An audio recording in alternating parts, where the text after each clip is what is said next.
round 4 semifinals action here at the Chili Mountain Super Cup tournament presented by Chili Mountain. I'm Paul with Rebel Fox, K-Ted on the production once again here.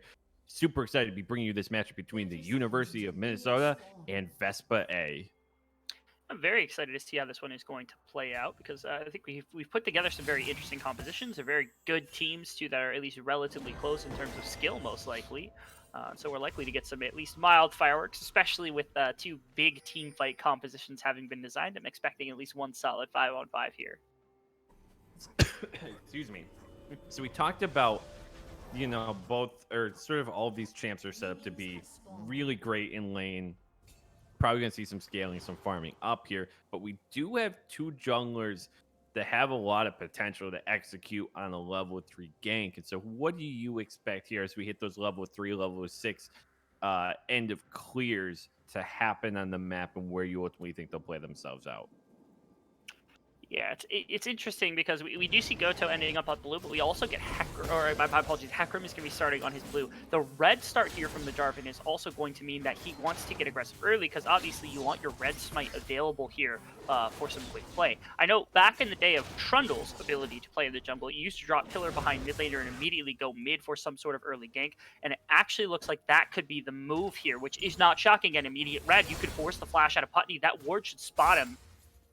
Oh, I think he had to have seen him with that one, yeah, so he's just going to be able to walk away. So they completely preempt the level 2 play here from the likes of Fed. Now going to go back to his jungle, give a little bit of clear speed over to the side of Hecarim to end up top lane first, try to get his tank top laner ahead. Yeah, as if you need to give Hecarim any sort of clear speed advantage, right? I mean, J4 is not going to quite be able to match that, and obviously known for the aggressive gang, so can't quite find level 2. But I like the idea. At minimum, I love the idea of it that there were no sort of cheeky plays like pre-level 1 or even pre-buff, so they go for look for the level 2 gang. Can't find it, but still I like what they're looking for. I do too, and especially now, oh my goodness, this Hawk shot is going to spot Fed. They've got great trade damage with the Grasp and the Q proc here from Butterfan. If he hits level 3, this is a absolute slam dunk gank here for the top side, and that's the Hecarim coming in now. Taunt lands, and that's just Chikasa going to flash, not going to get him out of there though. And so now we'll just see the chase here from Goto. Meanwhile, bots Chikasa though, is he going to get out of this? He's surviving at least 4 now. Fed coming up, double buff available, flag and drag, pops him airborne, the slow. Flash coming out here, taunt on the Fed, flash into the scuttle here, and they're just wasting their time here on the top side. Flag and drag, they're going to get out. They get out of there. Oh my goodness, they played it perfectly. I think they were able to get the gank at the perfect timing, and it just does not matter. Individual plays from Chikasa and Fed to be able to get them outside of that one. They lost quite a bit because they had to burn summoners, they had to burn movement, they had to burn clear time, everything. But my word, that was such good play to make sure that they did not drop any life to that incredible early pathing from Goto. Yeah, that might be one of the best escapes I've seen. That both of them get away with it. The re-engage from Fed to get Chikasa out, and so they get away here. Farming ultimately ends up pretty even here as we see Goto here. Going to look for that scuttle, but now the rotation from Little Chimp going to let Fed pick this one up and even things out. Yeah, that is kind of a slap in the face because Goto, if he had gone immediately to bottom scuttle, he would have been fine there potentially to grab that one. But the rotation from the Vigar and the Morgana meant that he couldn't even double crab off the back of that amazing first few levels. So that shutdown coming in from Minnesota off the back of a very well-designed path was good. Now mid lane, Putney takes some damage. He's going to get shoved out of lane. Not going to mean too much here, though. It didn't burn flash there, so at least going to save himself there from the repeat gank. Butterfan, though, going to go into Chikasa, landing the taunt here. And Chikasa going to just try to keep juggling the lane here. Gablito, Putney looking at more trading. We do see Goto invading. Looks like going to be taking blue side of Wolves here. Maybe seeing a move then to the mid lane. Potentially to see that. We see yet another game kind of hovering around their bot side, though. Trading continues here. Zev will have it. Ooh, Smite Infinity got really burst out. I was not expecting that there from Heartbreak, but Caitlyn just has so much damage there from downtown. They're gonna force out the flash here. Chicasso not able to land the airborne, and just gonna continue trading. Finally hits level 5 there to match, and we're just seeing Goto. He's just taking everything in his jungle. He's been sitting, taking everything out of blue side, and that's gonna put Fed back a pretty great deal. He clears much faster, but he hasn't backed yet, which I think is going to be to his detriment. He's finally going to be able to sneak one out as the Krugs get taken by the likes of the Jarvan, so bot side could be in some trouble. I want to talk very quickly about the choice of Omnistone for Bard, which I don't like for a couple of reasons. The number one thing is you've seen right there, when the Trap line gets combined with the Morgana Q and you have a ton of time where you're getting traded against, Guardian can be an absolute savior with the amount of healing and a lot of shielding that you're going to be adding to the likes of the Bard. Not to mention it procs on your W and you're able to speed people up. But the more important part of it is typically Omnistone approaches something like the build path, where you go into something like Kerchiss Shard, Dead Man's, things like that. In this game, if you don't build Mikhail's first item as Bard, you're actually trolling this game. You need to keep that Hecarim moving as fast as he can. And if you have a Mikhail's to get him through something like the stun that comes out from Veigar, you're going to be able to keep him going into fights and not just get caught up. Goto now down into the mid lane. Fed obliterated there. The shockwave helping out. And that'll be a nice kill. And finally, first blood here, almost 7 minutes in. Yeah, finally finding some of the aggression that pays off here for Goto. But actually, we're going to get into a pause and get right back out of it. So really well played here from the side of VESPA, using this Hecarim across the map, who just constantly hit lane after lane after lane. And finally, it's Putney who's able to land the ultimate, get a kill onto the Jarvan, and secure their team first drag. Heartbreaking Widow Chimp maybe looking for something here. Goblito is here as well. Here comes the TP to challenge. Now they're going to try to burst it down in time. Can they? Dragon really low. Smite available. Red team able to secure it here, but at what cost now? Putney going to get out through the Bard tunnel, and now they're going to dash away. Goblito takes down Goto. Now they're following along in the tunnel. Root lands, and they can go 2 for 1 in exchange for the Dragon. Very quick rotation out from the side of Minnesota. They lose the Dragon, but they're going to be able to put their lanes in a much better position, and now they have a gold advantage where Goblito on this Veigar is going to be able to pick up a kill and a couple of Dark Harvest stacks. The Little Chimp getting it is kind of in and around, but they do punish around the Dragon very, very well there. So very happy with the way that they were able to very quickly come about and make that play happen. So we'll see Fed get out of there. He'll back off, but yeah, they have to be really happy. At least trading 2 for 1, and I think that basically they were able to force a 50-50 play in the Dragon Pit, but really close now to a 1K gold lead off the back of that. And now we're starting to see some items get picked up here across, and finally taking a look now. Heartbreak building a nice sizable lead here on the bot side with the farm advantage. That we do. Quite a bit here for the Caitlyn, which is fantastic for the Caitlyn Ashe lane, trying to shoot her through the gap of that mid-game trough where the Ashe starts to get very strong on either the Essence Reaver or the Blade of the Rune King build. Typically, Essence Reaver is better now with all the AD that she's been lost with 2 flat AD nerf. Much better on the Essence Reaver build now than the Blade of the Rune King build. But either way, the mid-game spike's going to be there. Oh! Heartbreak getting out of the dodge. Beautiful that's real bad. spell shield to get rid of the Enchanted Crystal Arrow. Ace in the hole, and Goblito combine and take him down in a 2 for nothing. Right now, VESPA, they are a team with a Shen ultimate. They've got Shen teleport. They've got a Hecarim who's been everywhere. They've got Ashe ultimate, and they've got Bard ultimates. And they are the ones getting aggressed against across the map by the likes of the Ornn TP, Goblito's TP, Motion by everybody. Somehow, the team that should be more mobile across the map is the one getting aggressed against across the map, which is just shocking to me. It kind of speaks to the level that Minnesota is playing at right now so well. Not giving up too much, bending maybe a little bit, but not even coming close to breaking. And then, of course, finding their own forms of aggression here on the map, getting Goblito even more kills on this Veigar.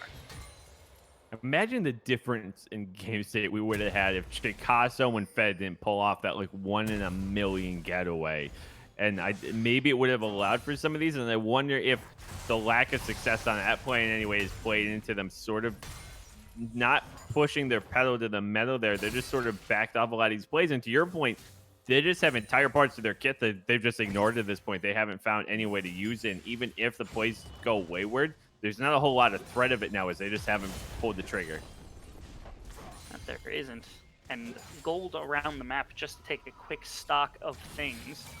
Pretty decent advantage, about 800 gold advantage on your tank in the Ornn over top of the Shen, who's a lot more valuable. Rift Herald is in the pocket. Actually, mid lane, there's going to be a play coming out on both sides. Page coming down, waiting it out, and now here comes Cataclysm. Flag Drag combo landing now. So Putney is gone. Smite Infinity going to follow next, and Butterfan going to be the last one to go here, it looks like. Hecarim coming along, seeing what they can do. Butterfan joining the fray here. Going to be taken down next. And once again, a great trade here. And University of Minnesota just putting it all together. And they translate so much faster to the rest of the map, and you shut down what could have been a play. If that were simply a 3v3, 4v4, whatever it might have been in that mid lane, and Goto were able to make that play happen just a few seconds earlier with the Orianna ultimate, that would have looked very different, because Rift Herald could have been dropped in mid lane. They could have potentially got first tower, but instead, they lose 3 members, lose the ability to run the Rift Herald in the mid lane immediately, so now you have to look for a new setup for something like that, and bot lane continues to get just absolutely oppressed on by the likes of the Caitlyn Morgana lane. This has been a phenomenal set of responses here from the side of Minnesota that they've now adapted into being just aggressive play after play after play. We see how they're able to play the map now. So they built themselves a 3.5K gold lead. The Dragon is coming up here in roughly 40 seconds here. And so now they have an opportunity, I think, to get on the board with an objective. We do see, I don't believe we said, but Goto still does have that Rift Herald available, so maybe they're able to trade back, at least if they're ultimately able to put some pressure on this Dragon. But now maybe seeing him play bot side. Heartbreak second up, Root gonna land ace in the hole. Not able to finish up the job as Zevalo takes the hit for support. But that's going to give them the priority I think they were looking for. It does. And again, that's part of the Bard fan or Bard issue here in this laning phase against these two. If he gets bound up by anything or any amount of CC, he just immediately gets shredded by these two off the back of that Desolate Earth, combined with all the traps and the headshots coming out from Caitlyn. And again, Guardian wouldn't have done much against that kind of a play, but would have saved an entire auto or 2 autos worth of health to work with off the back of that one. So again, the Bard just getting bullied, and even now Shen topside getting just run down by Chicasso, preventing him from halting or TPing anywhere aggressive because he just continues to lose his health bar. So that means that bottom side with pressure, they've gotten no response on top side for Hecarim. They just walk away with a Dragon of their own responding to that first one taken. And so that will tell us that we have an Ocean Soul coming available now. So we'll keep our eye on that. So Butterfan, Stand United here will be up in just a little bit. So at least have that back as he's supposed to, but still has teleport available though as well. Chicago going to discover Goto in their jungle here, getting rid of the Blast Cone, and now he's going to have to deal with Completo on top, or Onslaught of Shadows going to get him over the wall here. Call the Forge guy doesn't land anything. Completo flashing ahead. Oh, so close to the kill there. And they're going to have to back off. Oh my goodness. I'm trying to do some quick math in my head about how much regeneration he's got at that low of health bar, and it makes me think he was sitting at just about 30 health remaining. So you're going to get right on the edge there. Rift Herald dropped top lane because I think it was running out of time here for Goto. So that likely doesn't amount to anything. Chicasso is still in this lane, able to get that eye and kind of knock it down. Actually fighting against Goto personally and destroying this one-on-one. Ooh, here's Fed. It only takes one combo and going to take it down. And they might be able, yeah, they're going to be able, I think, just get rid of this Rift without it doing anything. And you hate to see it here for VESPA. They're trying to create something, but it's just not coming together for them yet. Their bot lane has not had any sort of ability to be proactive across the map whatsoever, outside of just like the one mid lane roam, which ended up in Smite Infinity dying. Fed has been able to run the jungle for the most part after that first clear or two in which the Hecarim was just destroying everything. And what's even worse is when Hecarim specifically starts to get behind in a game, he's built towards the Trinity Force. He can't really shift this into any other kind of build for the most part. He could have gone Black Cleaver, could have gone into Warrior first, could have gone into Yumu, something like that, to have a cheaper spike or something. No. Instead, because of that early game, was building into Trinity and now is stuck in a massive power trough where you have to complete that before you start to get your tanky stats. So for the moment, it's going to be super easy for anyone on the side of University of Minnesota to punish Goto, who's been the one member on the side of VESPA A that's been finding some really decent success. Yeah, and going to keep waiting on that item here. I'm keeping my eye on what Fed's going to build it into. I mean, could be a couple of different things. I guess it could even be Guardian Angel first. I'm not exactly sure what he's going to be looking at. but probably gonna go in those Merc treads there as well. We'll keep our eye on that here. Chikazo, Roman Batsai gonna pick up the Krugs here. And so now we'll see here as both teams have a little bit of time before the next objective is online. Dragon is up in 2 minutes. We see Goblito get the blue buff here. Putney has it for himself as well. And Goblito so far really getting the better of this mid exchange here as maybe Little Chimp looks for something here with Heartbreak. Finding doesn't land. But yeah, this Goblito Putney matchup has just been all Goblito so far.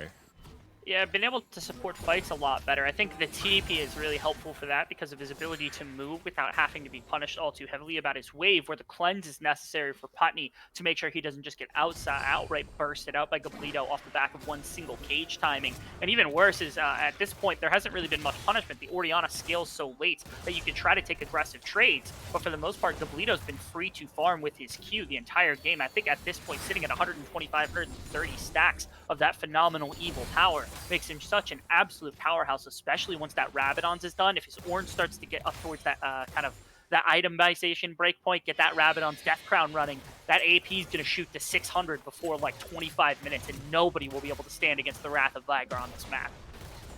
It's going to be terrifying for sure. Fed picked up the Rift Herald.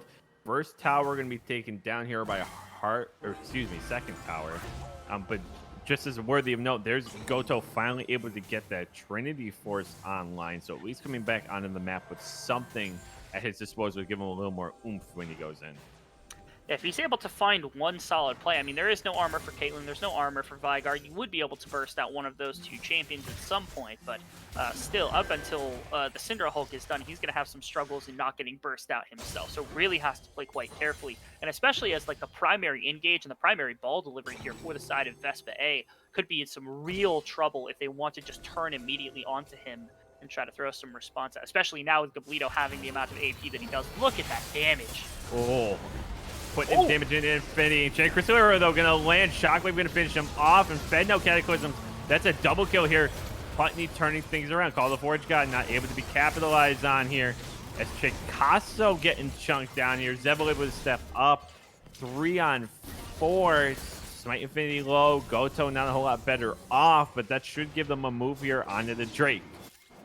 This is the very rare opportunity in which the first person to step to the play and the first one to rotate their members was actually Vespa A, and you see what it wins then. They get mid lane priority where the Caitlyn can't really push up to the next tower. They grab the Dragon, which gives them their second of the game. They don't really recoup all that much gold. It's still about a 4,500 gold lead here for Minnesota, but at minimum you see what happens if they're the ones on the front foot making the attack with more members faster.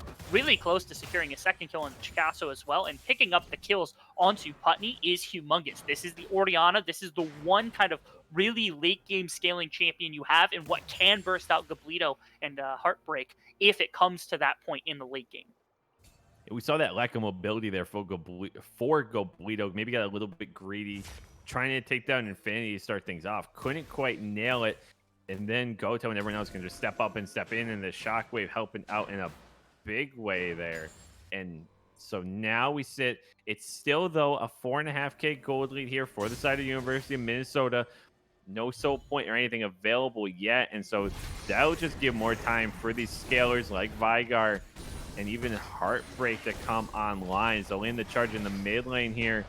And with that, if they can get rid of this tower, at least in short order here, really continue to open up the map, as Vespa A just haven't been able to find anything on the tower. Not at all. Looks like a fight kind of brewing here as well. Oh, Fed, and it's getting caught between 3 and Chell. Chris We're going to land the stun as well here. Taking enough to get at least for now. Can Chikazo and Fed give us the sequel? So far, they're getting out. Call the Forge guy coming in. Goblito with the kill. Devil in trouble. Flag and Drag with the slow. Going to do the job here. Beautiful turn. And once again, the improbable escape leading to a beautiful turn. But it is the stall out, I think, was the really big thing here, where now, because of the fact that you waited on that fight, you used the stopwatch, you used the Vigar E to stall enough time, you're able to win the fight and then push up mid-tower. Unfortunately, your health bars are so low because the early part of that fight did not go perfectly for you on the side of Minnesota. They can't push any further. However, Baron's going to be spawning in 20 seconds. They're still the ones sitting with a 6,000 gold lead at this point, and the next Dragon's going to be spawning in about 3 minutes. So you could time this to try to push up top, push up mid, something like that, make a play for the Baron with this powerful Caitlyn and Vigar combination, or just bait out a fight, because this Vigar, especially around neutral objectives, if you don't just get absolutely throttled by a combination of the Hecarim and then the ultimate from the Orianna, you'll be perfectly fine. You should be able to win the extended fight after that, as long as that burst combo doesn't land. And so that's where I wanted to lean into, because now you have a comp set up to just run it down, have the carrier system with Orianna Ball, and just move everything forward. But you're also down nearly 6k gold, and so is it that bait out and sustain, or is there an opportunity then for them to be the aggressors and put together a play?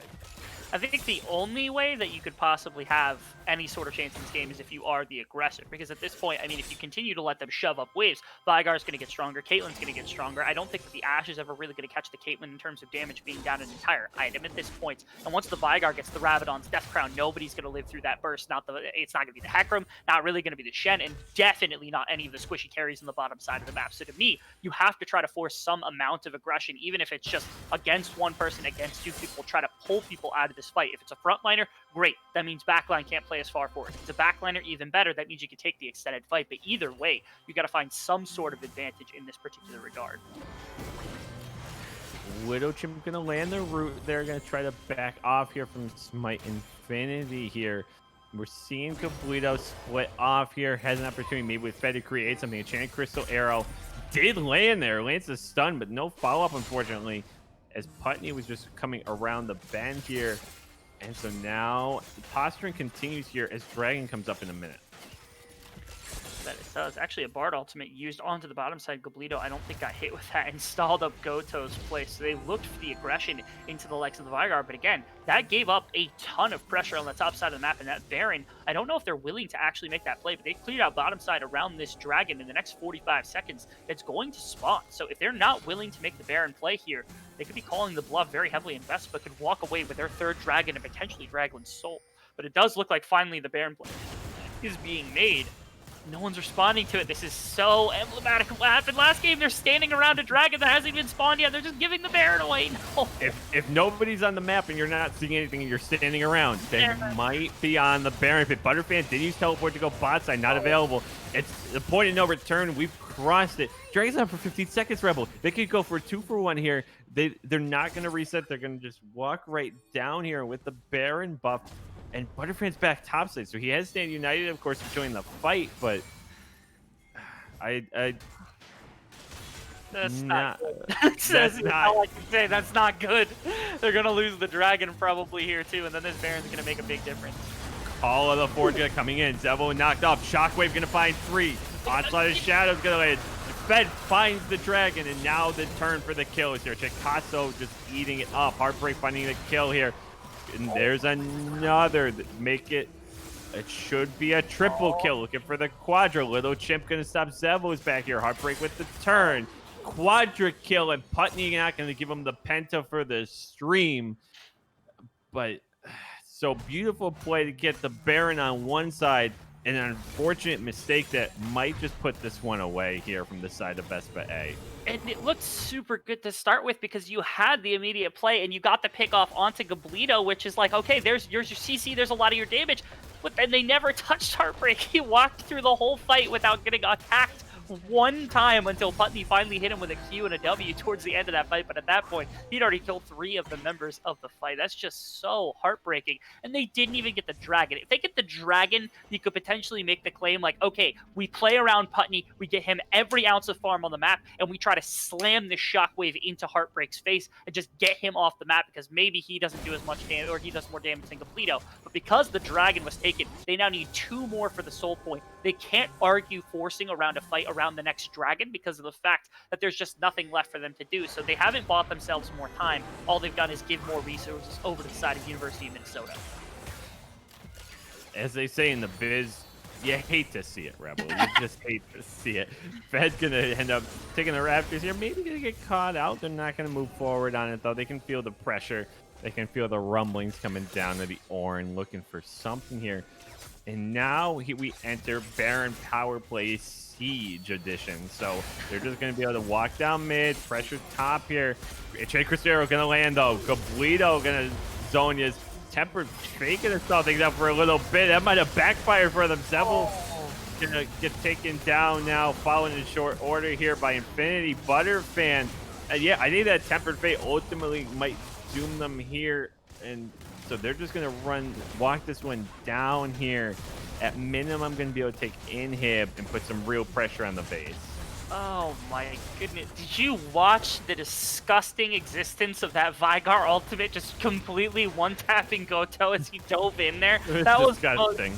I actually, you know what? You decided to throw a quote in. I'm going to quote one of my favorite play-by-play casters. You hate to see it. That's right. It's your fault. Still, just try. Goto tried to get on top of the Caitlyn and just burst him out and just got absolutely murked on his way in with that ultimate. I have never seen that much damage onto a Hecarim that quickly, but no real MR to speak of means that it's all too easy for Goto to get burst out by Gablito. And once that's done, his job's over. There's no ball delivery. There's no consistent fight. There's no great front line outside of Shen, who is in the back line at that point. There's nothing left to be done. And so now here, the interesting thing for me watching this is like, how do they close it out in an interesting way? And like, so now we start spinning this forward too, right? Where you have University of Minnesota putting on this absolute clinic across the map. How do they bring this into the finals here? And I think a lot of what we're seeing is just great play across the map. And like the Baron trade, obviously they get the better of once again. If they could bring that into the next round and just, I mean, like top to bottom, I'm just looking like you still have a top laner and an ADC that haven't died yet. Like if you do that again and a support, like you do that in the finals, you're gonna be sitting pretty here. Really quick, just because we happen to be casting two collegiate teams, if you do some quick math about the Vygar and his ability to do damage at this point, I don't know how many stacks, probably sitting at 200 stacks or so of Villainous Evil, alongside an upgraded Rabadon, Death Crown, Eludens, and he's sitting on Fiendish Codex, is probably somewhere in the range of 800, 810 AP, which is enough to just outright kill the Ashe, I think, if you tag her with any amount of ability whatsoever, as well as anybody on the team for the most part, as we saw, of course, with Hecarim very clearly in that last fight, which means now you've got these two main damage threats crazy at this point. These numbers are absurd. Vygar's max on the ultimate right now with Primordial Burst is 1,700 damage. That's just ludicrous. Ashe has 1,600 health. That's wow. Tempered fake on the land, not going to be able to land Call of the Forge out, so they lose initiation, but can they make it up? Butterfan taken down in short order. Cataclysm going to keep Infinity stuck in with him. Little Champ going to buy himself some time. Putney going to put him away, but they're just going to keep walking forward here. Zevel heads for the fountain. Putney picking up, had picked up that one kill. Chicasso on the chase. And that's just going to leave the Nexus available here. J4 eats a little bit of fountain laser here. But University of Minnesota is moving on to our finals. And it looked so good early from the Vita Vespa. Hey, that early pathing from Hecarim, the denial of the Jarvan gank at level 2 was humongous. I thought, okay, they've got this one. They can make the proactive play. And they did not make it. They could not get anything rolling early. And even though Putney picked up a couple of kills, went 1-4-1, really impressive scoreline for Putney, who was the one late game threat they had. At no point could they even come close to catching what Gablito and Heartbreak did on the kites of those two carries. Not to mention, Chicasso never died. He was this massive frontline tank with a locket to support his team. All Fed had to do was press his ultimate key, press his Gargoyle Stone Plate, and then he could literally hit the stop key and nothing would change. Everything around him would happen exactly as he needed it. And for the most part, again, no real massively proactive plays coming out from the side of Vespa with the Shen, with the Bard. Weren't finding really great plays even when they were available to them. Got to give a ton of credit over to Minnesota, looking so dominant in this one. Yeah, and you highlighted it perfectly throughout the game. Minnesota was just able where they should have been the one on the back foot, sort of being like, okay, how do we protect ourselves for when the Stand United and teleports and Enchanted Crystal Arrows land and come in? They just made the plays themselves. They just played around really smart flag and drags, some good Cataclysm, some really smart Call of the Forge Gods. And you just sit back, you let Gablito go to work. They made the aggressive plays where and when they needed to, so that that coming online and making these macro plays all across the map, it never happened. They never got that chance. They had it like maybe for a split second, they lost it, and that I can't stress enough too. That beautiful escape early on there, on the top side from Chicasso and Fed, just like I think that was just such a mental boom for them that they didn't land that. They didn't look for anything like that again, and they were able to get away with it. This is, I think, the second game in a row where we've also watched his bot side has pretty much gone completely untouched. This time, though, it was the Caitlyn and the Morgana who were able to get some aggression out onto the map.